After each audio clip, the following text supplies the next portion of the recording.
Let's discuss replacing the left front wheel speed sensor on this 2001 Honda Odyssey van.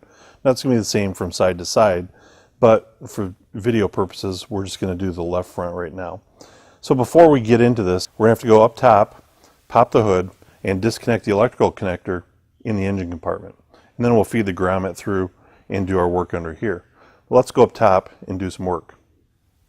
Now here we are in the engine compartment, and you'll notice that there's an orange connector here. That's our left front speed sensor connector.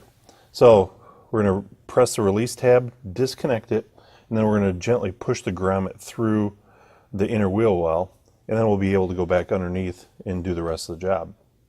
Now we're back underneath the vehicle. We've got the left front wheel removed, and we've got 3 hold down bolts that we have to remove.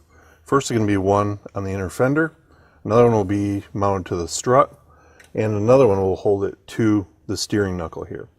Now it's important when we're all done to install these tie down bolts again so that the wire's not flopping around and get tied up in the wheel or the axle and cause further damage. So let's go ahead and remove these 3 bolts. Now that all the tie down bolts have been removed and we can get our wiring out of the way, now sometimes this sensor is going to be rusted to the steering knuckle itself, so you might want to take a pliers and gently attempt to rotate this back and forth in order to free it up. In some instances, it might be necessary to actually break it off and extract all the pieces there if it's too stuck in place. Now the old sensor is removed, it's time to take a little bit of sandpaper or emery cloth and clean up the mounting surface and also the inner hole here where we're going to put our new sensor.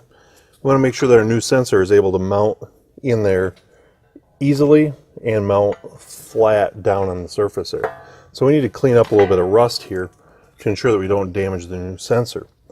Also, it's important that you don't get too crazy and use a grinder on this. If you look inside the hole there, you'll see the reluctor ring on the axle. We don't want to nick that. That could cause further damage and cause the axle to have to be replaced. So it's best to do it by hand and be careful about what you're cleaning, but you do want it nice and clean. Now that we've got the hole cleaned out, the mounting surface is cleaned up, I've gone ahead and taken a little bit of non-silicone grease and covered it up just to help prevent rust buildup in the future. So we'll take our new sensor and we'll put it in the hole, make sure it's mounted securely.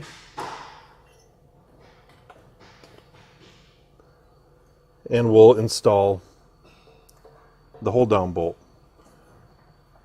Now again, we'll go through the process, mount the rest of our brackets in place, plug it back in, mount the tire on, and we're all set.